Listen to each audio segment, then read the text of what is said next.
Today we mourn the career of the great Andrew Luck. I'm Nathan Gustafson, and this is Clutch Time.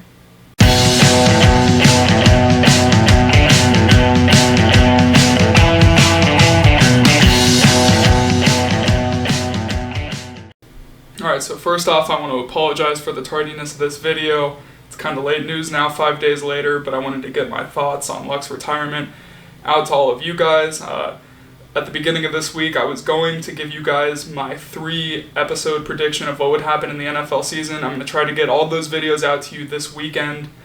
I had to change everything and go back and redo an entire process where I pick every game based around Luck's retirement. Also, I was stunned from Luck's retirement, everything that transpired.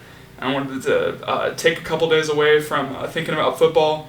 I didn't want the video that I'm giving you right now to be a knee-jerk reaction or something just packed with raw emotion. I wanted to sit back, reflect on it, and really give you guys my thoughts on the situation. So that's what we're going to be doing here. So I just want to start with, obviously, the first emotion that I have regarding Luck's retirement is sadness. It really sucks. There's a feeling of incompleteness, a feeling of what could have been, and it really just, it sucks. There's no other way to say it. This is a guy who I've watched play football since I was 9 years old. I'm a huge fan. There has never been a time where I missed an Andrew Luck football game. He is one of the incredible men in sports, and not seeing him play anymore is obviously not a good thing. It's going to suck a little bit for a while. But I wanted to say this regarding Luck. There's reasons to be optimistic, reasons to be happy, and reasons to look back with joy and not disappointment. So the first of which is to be grateful, to be appreciative of everything that Luck gave us throughout his career. Andrew is absolutely the perfect representation of everything that should be in professional sports. He's a hard worker. He was one of the toughest men out on the field. He was a great leader and consistently put his entire effort on the field, put his body through what he did, and did it all in the name of his team. He's exactly the type of leader that we want. He embodies everything that's beautiful about sports, the hard work, the dedication, and the leadership. He also showed respect to teammates, to opponents, and to officials all the same. Things that most great athletes like Tom Brady, Peyton Manning, LeBron James, and Steph Curry fall short of.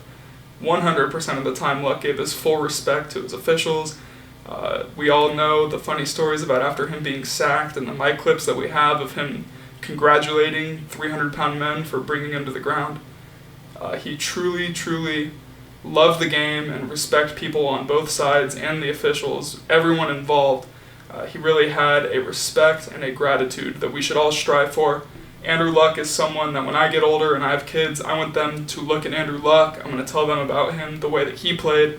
That's the type of thing that we need more of in sports, not less. We need more people like Andrew, not only in sports, but in the world. And I think that's something that we can hold on to and look back on in a positive way. And while the story of Andrew Luck's career may feel complete, it may feel like it's over at the time, that sucks. But while we may never see him play football again, there's a chance that we do. And that's something to hold on to. Maybe that feeling of incompleteness, that feeling that he had more left to accomplish, more to do, that there was this greatness inside of him that we hadn't even reached yet, that may be tapped into just yet. He may spend some time away from the game, recollect himself, come back ready to go. The reason that he retired was because the mental effects that injuries have had on him, it's drained his love and joy of the game.